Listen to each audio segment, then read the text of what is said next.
2, 1. Welcome back to Voices of the Regenerative Decade here at One Earth Live. I'm Becca Dakini, your host, and today's panel topic is how do we transform festival culture into regenerative culture? I'd like to welcome our guests for our panel today.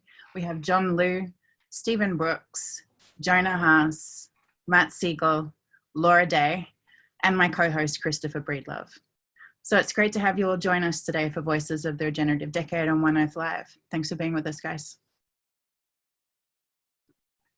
So I'd love to introduce each of you and ask you to introduce yourselves and your work in the festival culture and regenerative movement. Just take a few moments to share what you're up to, who you are, and what your contributions are currently. So I'd love to start with Jonah. Jonah, over to you. Hi, thank you, Becca. My name is Jonah Gabriel Haas, and I am a co-founder of Lucidity Festival. Lucidity is a transformational arts and music festival that's been going on in Santa Barbara, California for the last 9 years. Appropriate to the theme today, we're telling like a large meta-narrative story with our festival where each year is a chapter in a bigger story. And our chapter 9 theme is Regeneration Earth.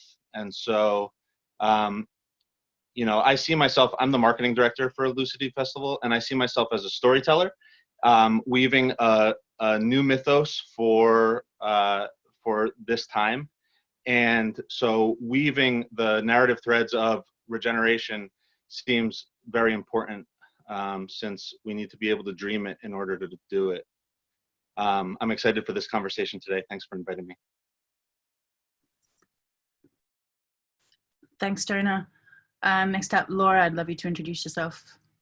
Sure, I'm Laura Day. I was the founder of Firefly Gathering, which is a music, art, learning, yoga festival in Flagstaff, Arizona. It's on permanent hiatus these days, but it was a nearly zero waste, on-site composting, leave the land better than we found it type of effort, and helped to shift the perspective of our greater community. I did a number of years of work in sustainability in the cannabis community for a number of years, and now I am the Associate Director of Event Operations at Burning Man, and I'm honored to be doing the work to move the needle on our sustainability goals and become carbon negative and regenerative by 2030. Wonderful, thank you, Laura. Across to you, Stephen Brooks. Thank you so much, Becca. What an honor. Yeah, my name is Stephen Brooks, Stephen Ryan Brooks. Thank you, Jonah, for the 3 names. And yeah, I live I've been in Costa Rica for the past 25 years. I founded a educational retreat center called the Punta Mona Center for Regenerative Design and Botanical Studies. We've been a die-hard plant collecting. We have one of the largest collection of useful plants on earth at Punta Mona. We've been teaching permaculture for 20 years and have had tens of thousands of students come through. I'm also the co-founder of Ecovia Community, Taco Tal Collective, and Alegria Village. Where I live currently, Ecovia, there's 45 families from 22 countries. We have 50 children in the school that the parents co-created, and we just bought 170 acres next door with 120 more lots, and just regenerative reforestation with native trees and hundreds of fruit trees and giant gardens.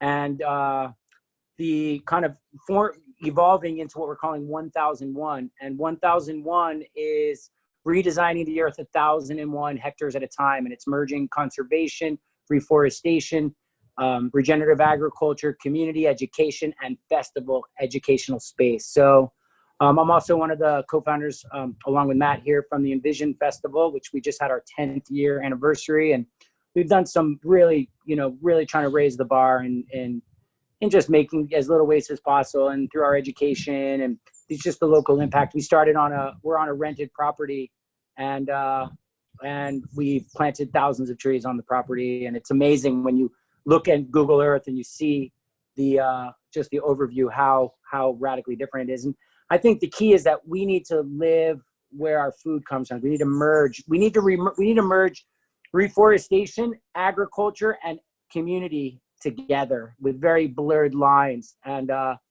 yeah, I'm so dedicated. I'm so excited to be on this panel with all of you. What an honor. Thank you so much for having me. Thanks so much, Stephen. Across to you, Matt Siegel. Hi, such an honor to sit with this group of people today. I am sitting here at the Mushroom Farm, which is a project that I got my personal inspiration from, a combination of Envision Festival and Stephen Brooks's many beautiful communities. Stephen and I co-founded Envision back in 2009 with a small group of people, and I worked there for 8 years, ultimately becoming the CEO. And we built Envision into an award-winning sustainable festival design, working on things like zero single-use products within the festival, building with locally harvested bamboo, and as Stephen talked to, really designing the entire property to look and model the feel of a tropical eco-village, rather than your traditional festival with easy ups and carports and temporary structures. That work was really beautiful and inspiring people to reconnect to nature and like finding their purpose in an environment free of traditional social conditioning. But in my personal life, it seemed very surface level, that I was working all year to build a community that only lasted for 4 days, and only to tear it down while it was in like its peak flourishing beauty. So had this realization that that was actually the opposite of permaculture in my life. Temporary energy going into temporary things is not well spent. So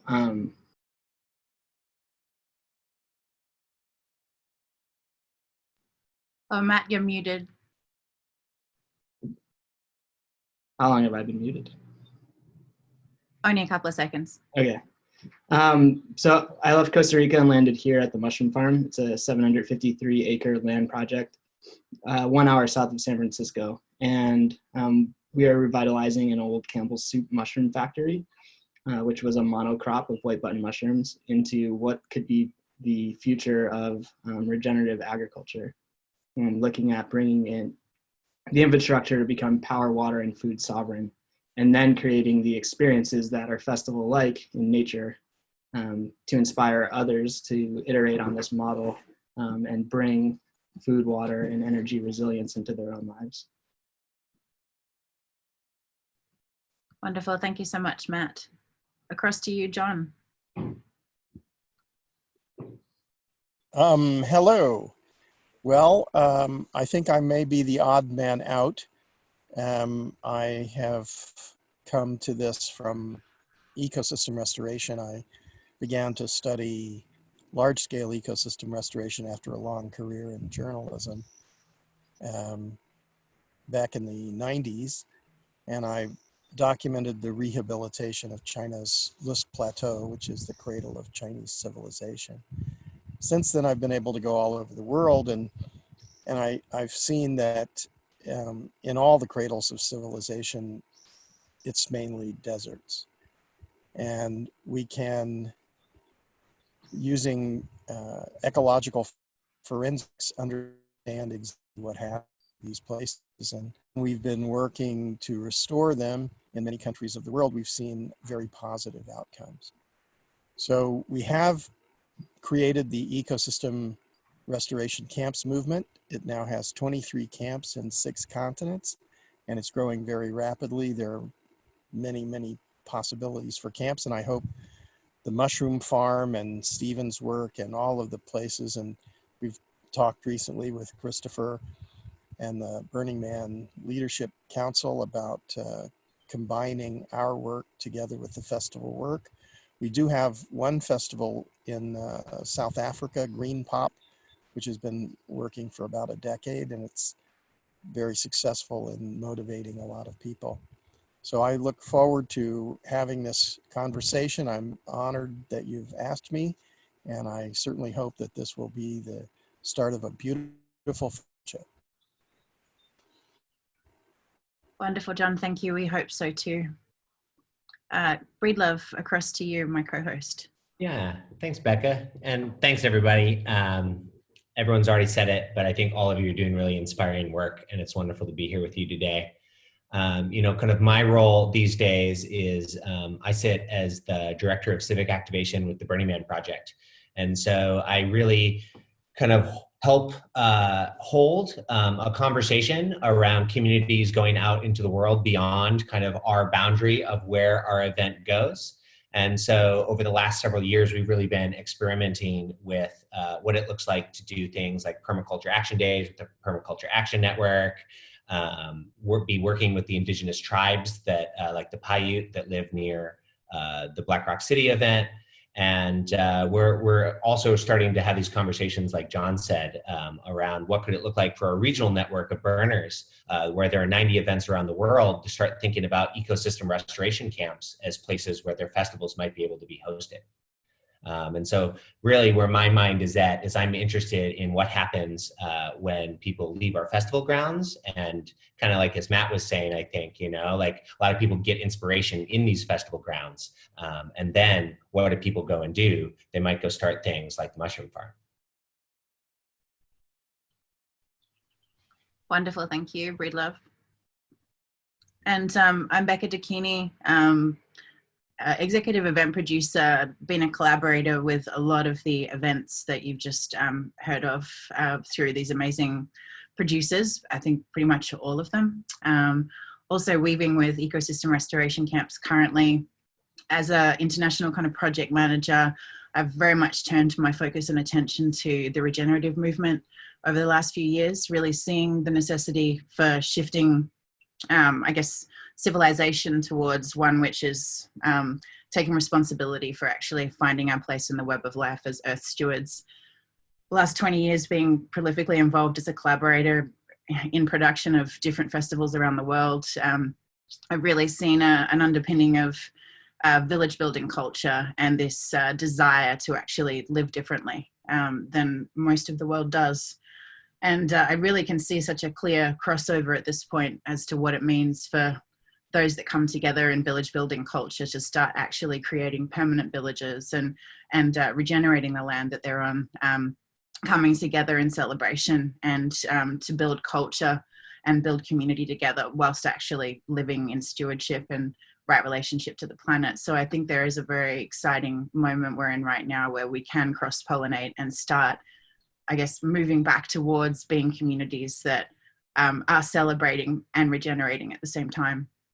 So that's why I was excited to host this panel today and bring everybody together and just see what comes out of these conversations. I think we're more powerful when we're combined, and I think there's a lot that we can learn from each other, and we really are all culture makers here, and with that comes a great responsibility. So I think the question is, you know, what kind of a culture do we want to build moving forward from here? We're in a great opportunity right now with this great pause to really reassess the trajectory that we're on. So it's a good time to have these conversations and go into inquiry around who do we choose to be, you know, when the world opens to us again, and how do we move forward building culture and communities in right relationship with our planet.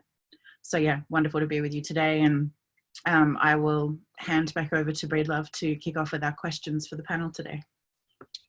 Yeah, so I kind of wanted to roll it back for a moment and imagine that someone who's participating in our panel may not be as integrated into how these worlds kind of come together as some of us have.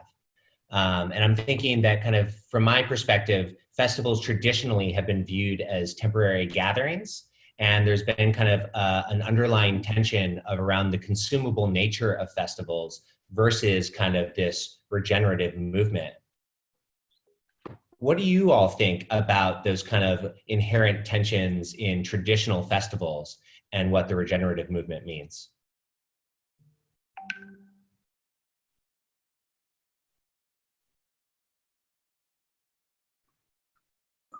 I can answer. I couldn't figure out how to raise my hand. Can I go ahead? Go ahead, Stephen. Okay. So, yeah, you know, I don't think it's either or. You know, I don't think it's either we need to be doing festivals that are temporary or we need to be restoring land. We need to do both. You know, it feels like what festival culture is doing is waking people up to even begin to start thinking that we need to start, you know, massive ecological restoration, you know? So I think, you know, on one hand, we need to be doing massive reforestation and massive global redesigning, and we need to keep waking people up as quickly and as efficiently as we can so that they realize and that they're ready to live into a new world that we're creating. So I think we need to be doing both of these things simultaneously. I can piggyback on that. I agree. I feel like, festivals often, even though they're temporary, they fit into a larger cycle of a year. Just like ecosystems cycle through a year and we have our seasons. And so it's when we gather together in large groups of people, it's hard to sustain that amount of energy over a long period of time. But if we can come together to honor the cycle of the seasons and to put our energy towards some good work of a regenerative project on a piece of land, I feel like then it's not this dichotomy of, is there a conflict between temporary gathering versus more long-term? If we think about it as cyclical and seasonal, then I think there might be room for greater integration.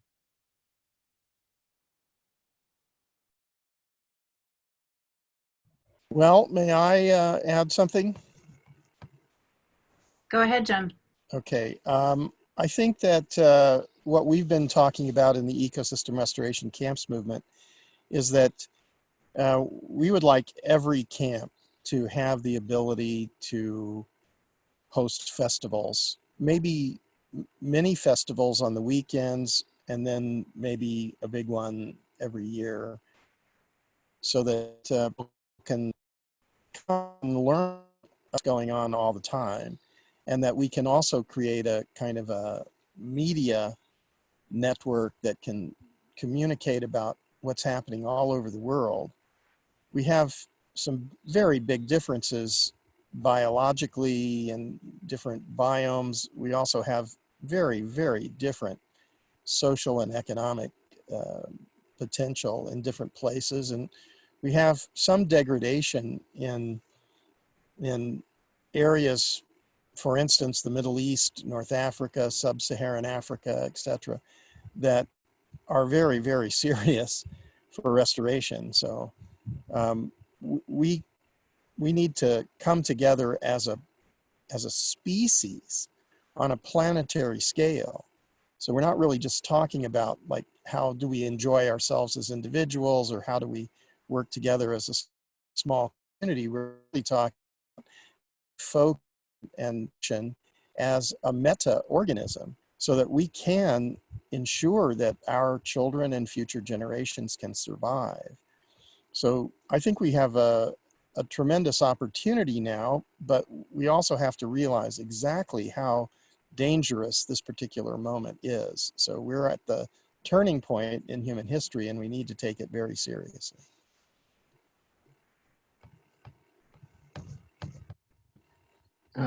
Really good point. Oh, please, Matt, first. Sure. I think it's just super important to be real about what festivals are. There's word like Envision won the FestX Green Festival Award. Burning Man is like a zero impact event. All of these are extremely impactful on environment and consumer streams. I was asked to give a speech at Envision Festival about how it was sustainable. And I sat up there with all these like bright-eyed festival goers. And I was like, Envision is not sustainable. There's absolutely nothing sustainable about flying to Costa Rica and buying all these things and moving all this stuff to set up a village for 4 days. Sorry, someone's knocking on my door. The reality is that festivals are for inspiration. And you can model what that might be. You can turn people on. But it's only valuable if people go home and change the world that they live in. It doesn't, like, that's not the work. Going to the festival and like pretending to be sustainable for a weekend is not the work. The work happens once you leave the festival.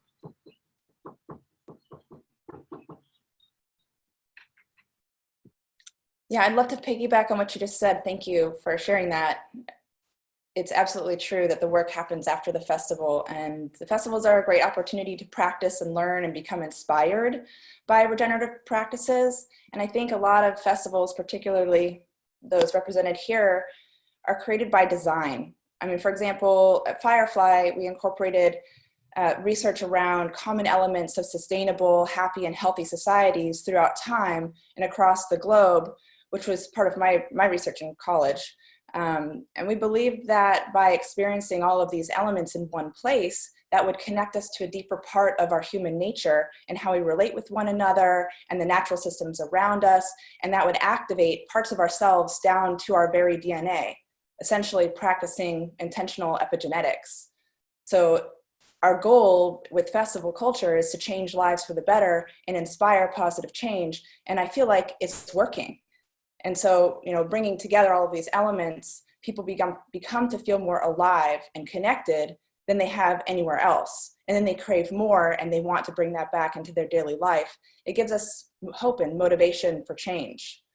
And I think a huge missing piece for festivals to be able to have more longevity around regenerative practices is having permanent infrastructure. And that's a piece that Burning Man is realizing and has begun to solve at Fly Ranch. Well, thank you all. One thing that I'm thinking about as we're talking about the merging of these two cultures is, do you think that there's something innate within festival culture that makes it a potent potential to move into regenerative culture? Is there something about the communities you've all been creating that make it primed for this type of a move?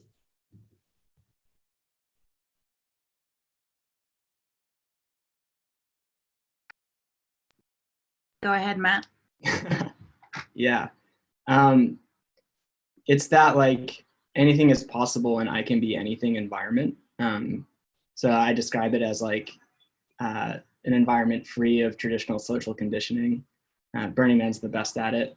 Like people find their true selves. Envision's good at it because it gets a lot of people out of America for the first time. And then it's like the responsibility of the event producers to demonstrate where they feel the world should go. There's so many gatherings that people come together and you're like, what's the point? Like you have that attention, that audience. It's a really beautiful time to drive it forward and to model.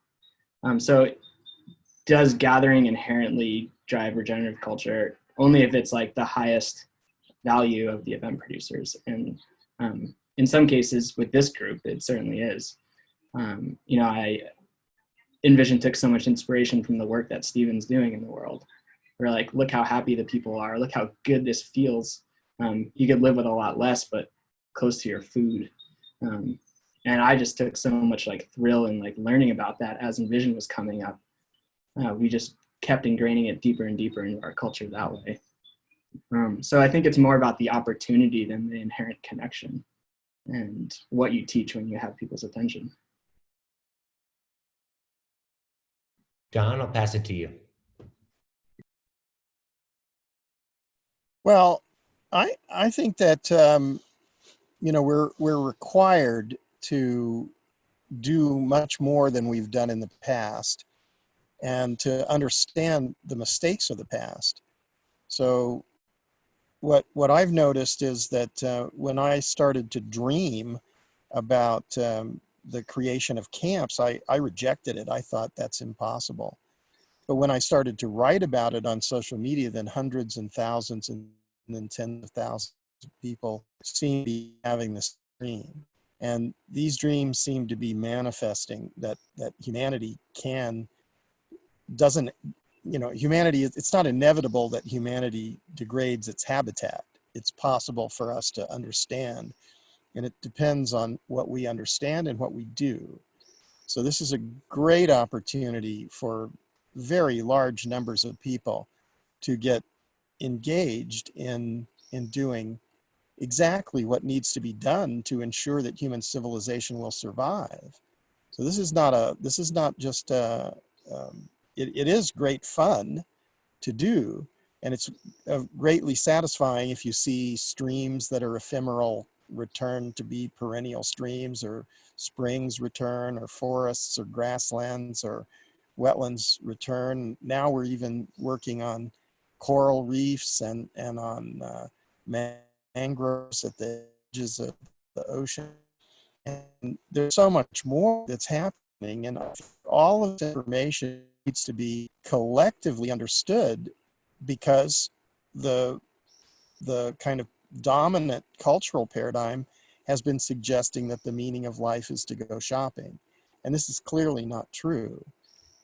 There's more. We're talking about alternative currencies that can help us to really value things. We're talking about very large numbers of people all over the world working together to make sure that the global systems like the climate regulation and natural weather regulation, which lowers the risk of extreme weather events, takes place. So it's wonderful to have energetic and open-minded young people and not so young people able to participate.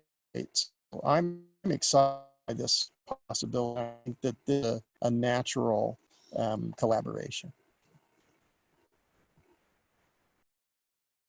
Thanks, John. And Jonah, I'm going to pass it to you before we go on to another question. Thank you, Christopher. Yeah, I'm noticing that there's sort of two conversation threads that are emerging. On the one hand, I'm hearing a conversation around existing festivals like Envision and Burning Man and Lucidity Festival, and how can they transition into being more regenerative or embracing more regenerative practices. And then on the other hand, which this second conversation I'm much more excited about, and I think the fact that we have John with us today is an amazing opportunity to have this conversation around how can we put the festival production skill set that we've honed at our respective festivals into service towards projects like ecosystem restoration camps. Festivals are really good at creating the call and putting the call out and gathering people. Festivals are really good at permanent infrastructure for camps. Festivals are really good at creating experiences that leave people impacted and transformed and inspired to go back into their lives and bring that energy back. And so that second conversation is one that I think that since we have such a limited amount of time, I'm really interested in exploring that with John. And perhaps at a later question, I have a very specific offering of collaboration around the Camp Paradise, which is one of John's ecosystem restoration camps. In preparing for this call, I was doing some research and I found one of the things that they're looking for, and it's one of the things that we might have. So I'm excited to share that at some point soon.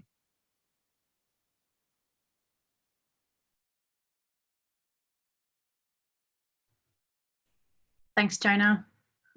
So moving on to our next question, we'd love to, hear from you. What kind of regenerative changes can we make at festivals or within the festival culture? And, just to piggyback off that, what examples do we have of how these changes are already happening? Who's already taking action? What kind of examples can we speak of that, are leading the way already? So, the framing once again, how can we, already implement these kinds of practices into our existing structures, and what are the examples of those?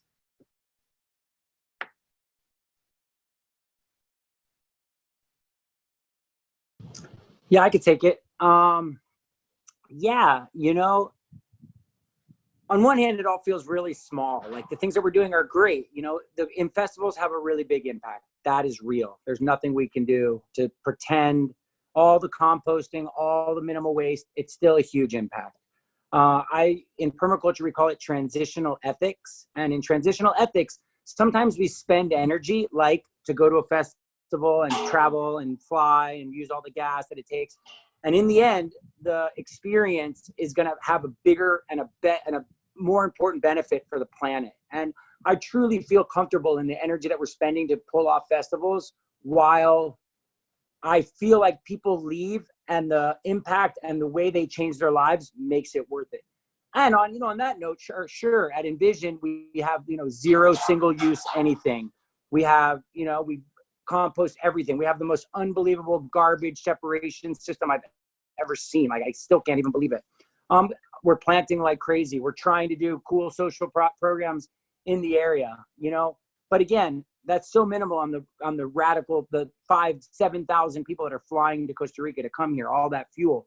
I think what we need to do in creating these festivals is we need to make them impactful, radically impactful for everyone that comes, so that when they leave, they are not the same people as when they came. And they're going to go out and do bigger and more important things in the world, so that it was worth the energy that it took to get there. Thank you. Thanks, Stephen. Across to you, Laura. Thank you, Becca. I would love to share a couple of the things that Burning Man has been doing, because I think they're very inspiring and inspiring me. For one, we've published a sustainability roadmap that came out last July, and that's a very public statement to our goals. And I think that holds us accountable to ourselves and to our community to achieve them. And that helps to rally all of the intellectual, creative, and financial resources of our greater community. And that will help to develop and scale environmentally sustainable solutions. We're learning from our community and really paying attention to what others are doing that are very successful, be it festivals or regionals or existing communities. And so we're really starting to catch up to this collaborative movement that will take all of us to work on a global scale. We have a few goals, 3 in particular. One is to become carbon negative. Another one is to become regenerative and prototype solutions that we can then test on the playa for farther reaching adoption, and to handle waste ecologically.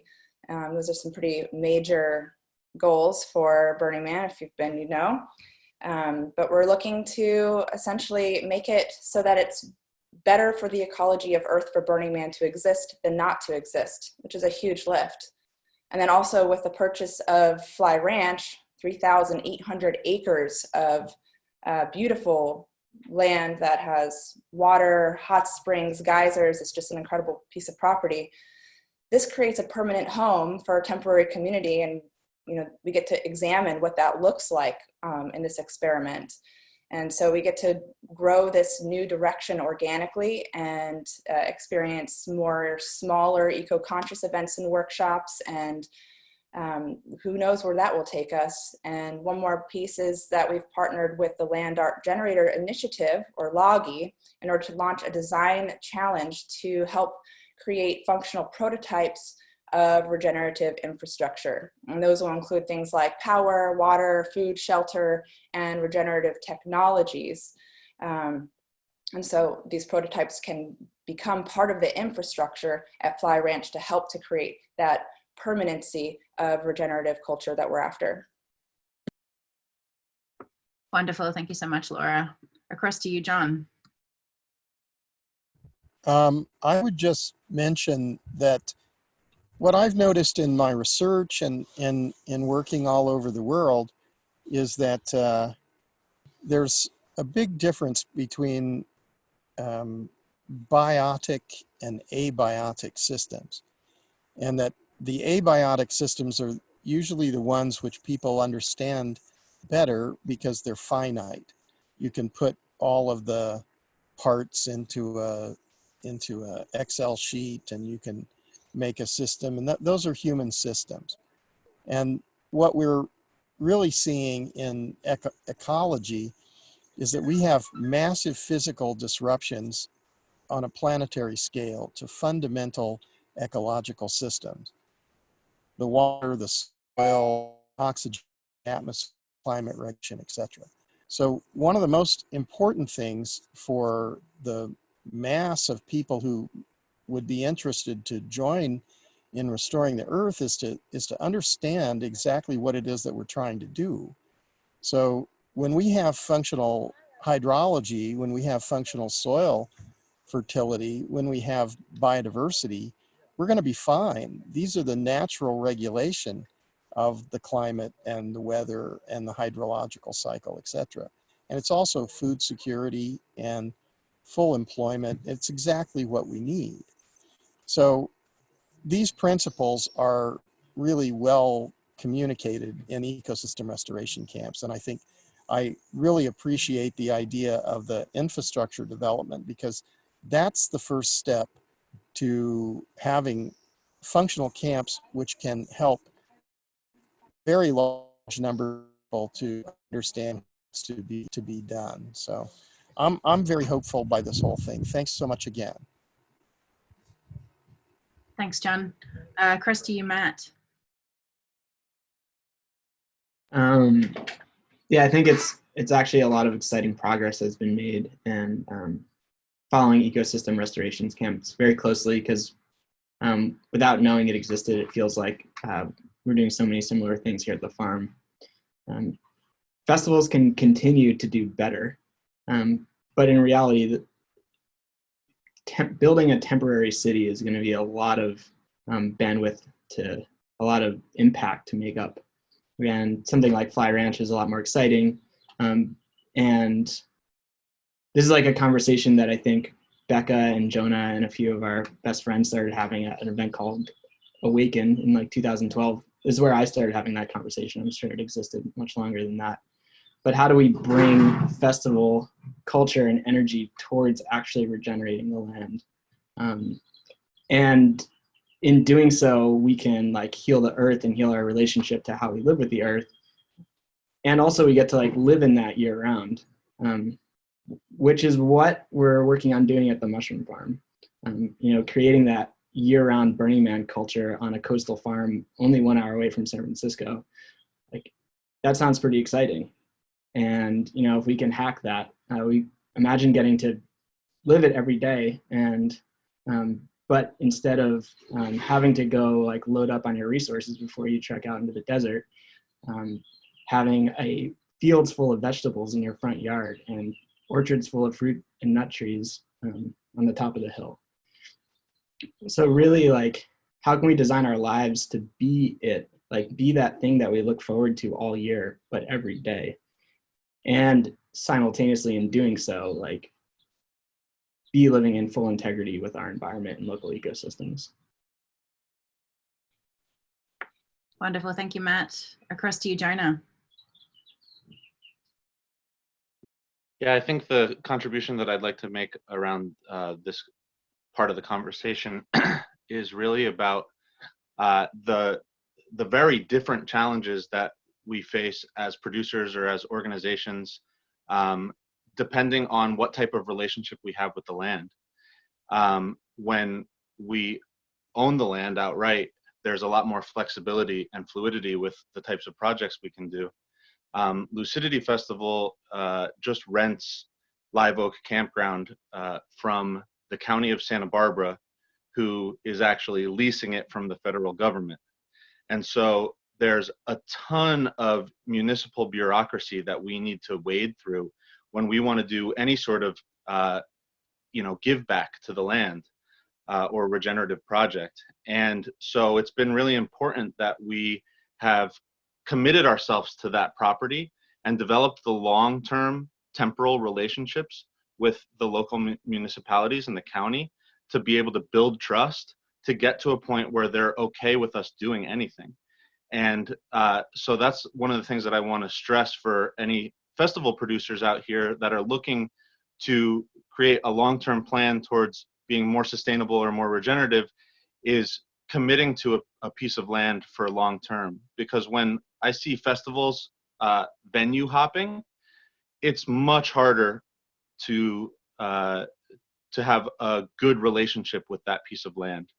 And so I think that Burning Man, Lucidity, Envision are all examples of festivals that have long-term relationships with the piece of land that they produce on.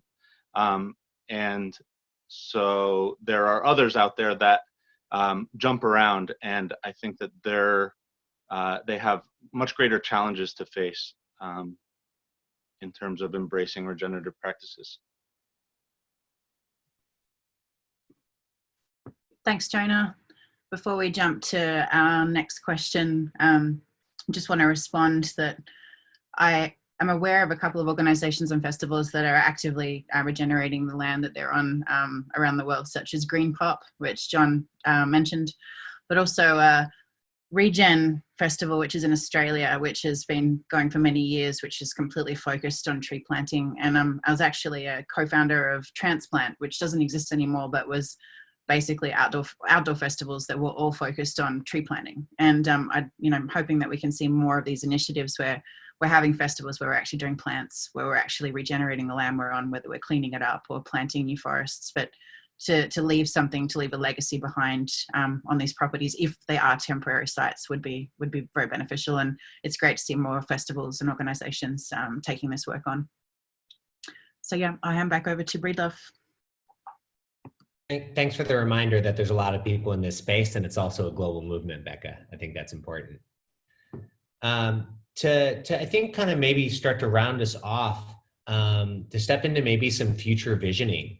I'd love to hear from each one of you about what's your dream in the year 2030 about regenerative festival culture could look like. What does it mean if we've actually all started to do this work and all started to inspire more people to come into this movement with us? Yeah, I can go ahead. So yeah, I mean, I think creating replicable models that merge all of this different work, that merges festival reality, merges reforestation, merge regenerative agriculture and processing, merges local communities and the labor force to make these things happen. Merge, growing wood and bamboo for future buildings. And my vision for the 1001 is to host a 5-day event for 1,000 people once a month. And it's, more conference than festival, music at night, but the focus would be the workshops. And yeah, I think just, when you give people a taste of something so freaking magical and delicious that they never want to go back to the way it used to be, it's like, we just have to set up this new global redesign that incorporates how we live, how we build our homes, where our food comes from, how we pay the workers that grow our food and how they benefit and who's winning. Yeah, I don't think it's actually that complicated. I think the key is we need to merge our sectors. Before it was like reforestation was so focused on reforestation, and then there's festival culture happening, and then there's, food reality happening, and then there's the fair trade movement. It's all one movement. And I think if COVID has brought anything to this world, I think that's what it is realizing that this is all one movement. And yeah, I'm feeling so inspired. Thank you for all the work you're all doing. Thanks, Stephen. I'll pass it to you, John. Well, I just feel like in 2030 or now or all the time, we have to live the change we want to see on Earth.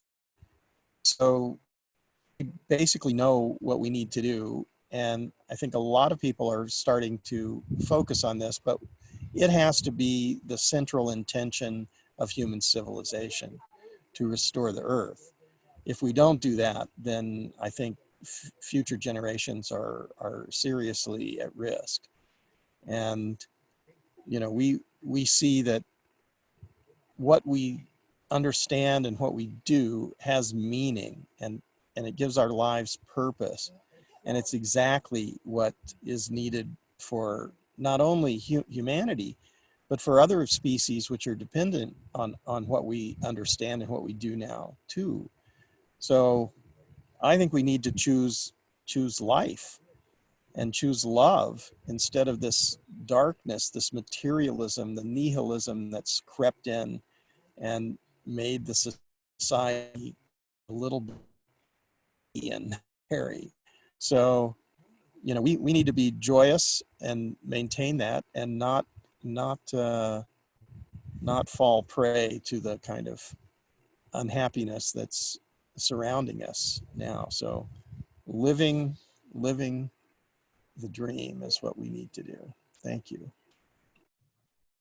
Living the dream, John. I'm going to pass it to Laura. Thanks.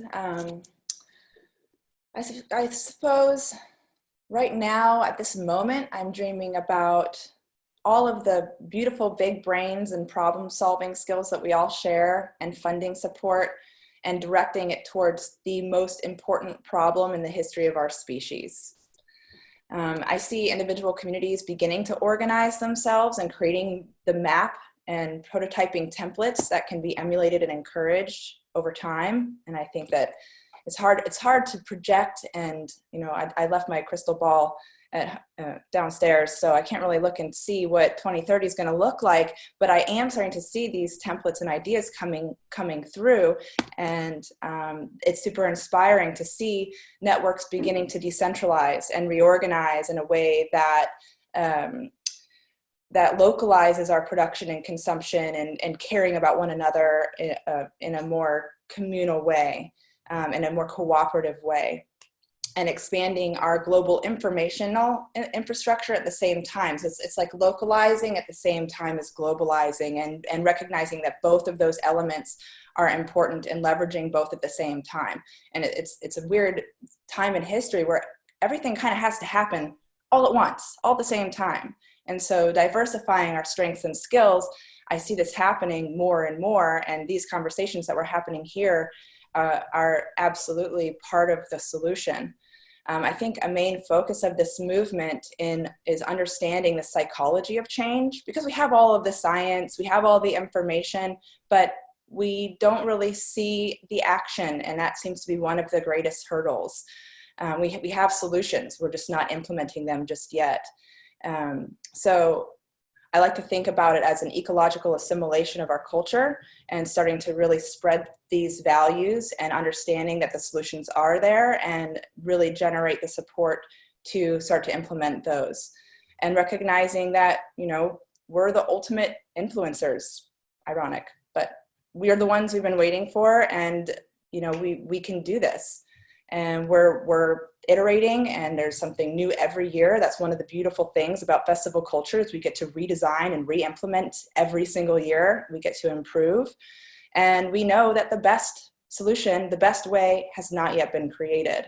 So I'm really interested in following these threads of very inspiring templates that are being designed as we speak.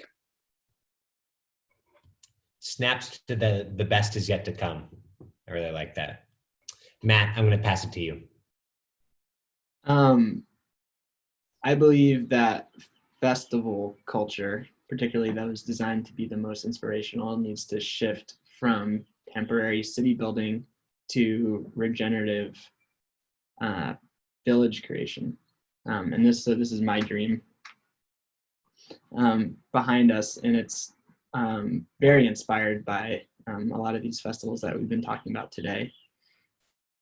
And so what if there's a place that is fully abundant and regenerative, and instead of having to build a facade of that, people get to come and live in it for that 4 days or a week, and see it in action and participate in those systems and learn how it works.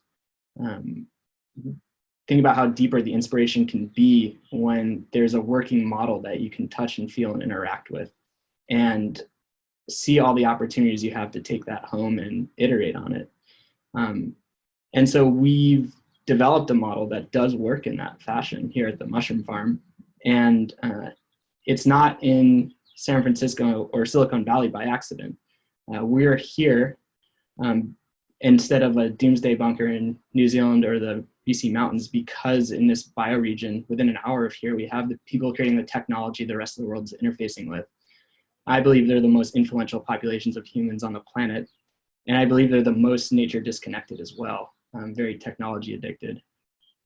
And to create, but they know Burning Man's cool, right? Because they're in San Francisco, and it might be a little bit too hard for them to get to. So imagine like an easily accessible version of that they can come to for the day or an overnight, and really touch and feel what is possible, what a future looks like. And then ideally, like, it is so abundant that when we open source all of it and how we do it, it can be iterated on all over the planet. How do we create food sovereignty, energy sovereignty, and water sovereignty, all in a way that generates revenue to support a village, and abundance of all of those things to share. Low barriers to entry for people to see the dream. I like that too, Matt. Jonah, I'm going to pass it to you. Yeah, I think I'd like to weave some of these dreams together. You know, within our networks, we have these amazing land projects like the Mushroom Farm. There's, I think I counted 19 ecosystem restoration camps across the planet. Burning Man's Fly Ranch, and a number of more come to mind.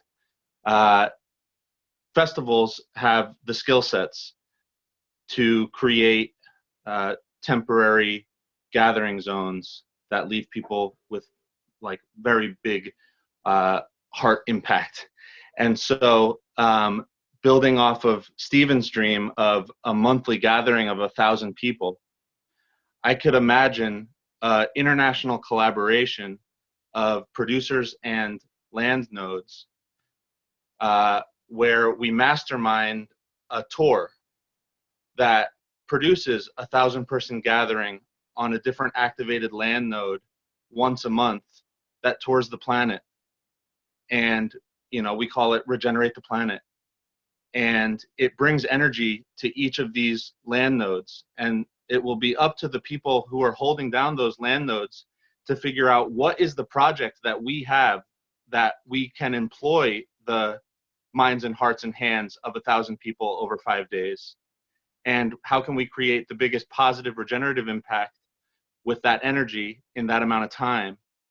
And so we take it on tour. I mean, you look at One Earth Live, the international collaboration that's represented there. If you look at all the partners, we know how to bring this level of collaboration together. And so just getting the right voices at the table, I think we could orchestrate a tour like this sooner than 2030. And I'm in for that. I purposely was going to call on you last, Jonah, because of your narrative weaving.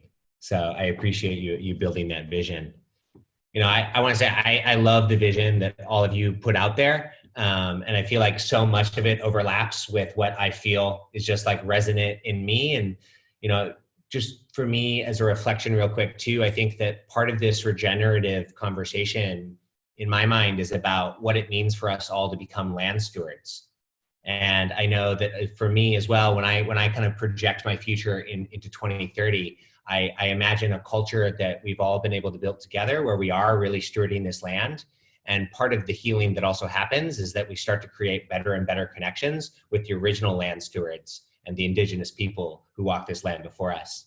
And I just want to call that out because I know for me, that's also part of this about us coming back to the land is coming back to the people who have been here long before any of us. So Becca, I'm gonna bring it over to you to take us home. Thanks, Breedlove. Well, what a fantastic conversation. I guess I'd just like to add my visioning, and it's a conglomerate of all of yours. And Jonah, yes to collaborating on organizing a tour. And I'd love to see how we can create more of an alliance between all of the festivals and to really take responsibility for the fact that we are a culture and make sure that we're closely aligned and sharing information and best practices and, you know, working together. And maybe even there's a charter that we create amongst ourselves, you know, to actually ensure that this work gets done collaboratively and we all push it forward. So there's something I think to be said for joining forces and working as a collective, which excites me. So that's something I would really love to see. I guess I hold a vision of permanent festival sites as like educational, you know, eco retreat / art music kind of like venues and centers where people can actually come and have these events and actually learn skills and learn to village build and potentially even have residency in some of these spaces so we can learn to actually live in a different way together and actually really redefine and re-inhabit the village, I guess you can say, which is an inspiration by Jamaica Stevens.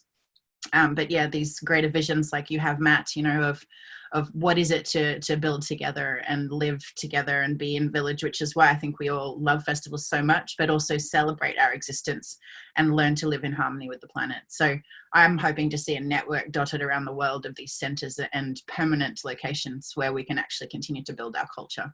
And I really would love to see a very strong foundation of that, with working with the original peoples and traditional landowners of those places, with them really teaching us how to steward again and find our way back into the web of life as stewards, as Breedlove said so beautifully. So, you know, I think partnerships like with ecosystem restoration camps and, you know, the festival movement would be very beneficial.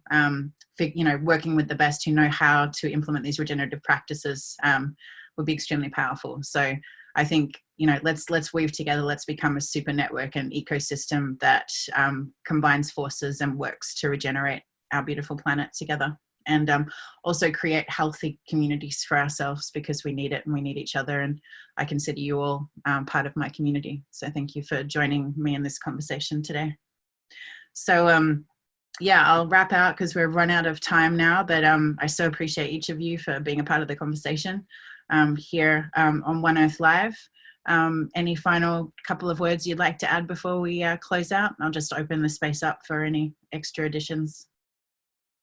Well, I would just say that we need to make sure that we are agents for peace at this time. I think it's, you know, we have a great opportunity to restore the earth, but I think there are some other forces in the world that are working in a direction. I think we need to rally everyone together and ensure that we have a peaceful world in order to do this.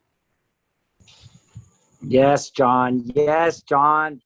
Global redesign, baby. Let's all get ready and join for the global redesign. We are it.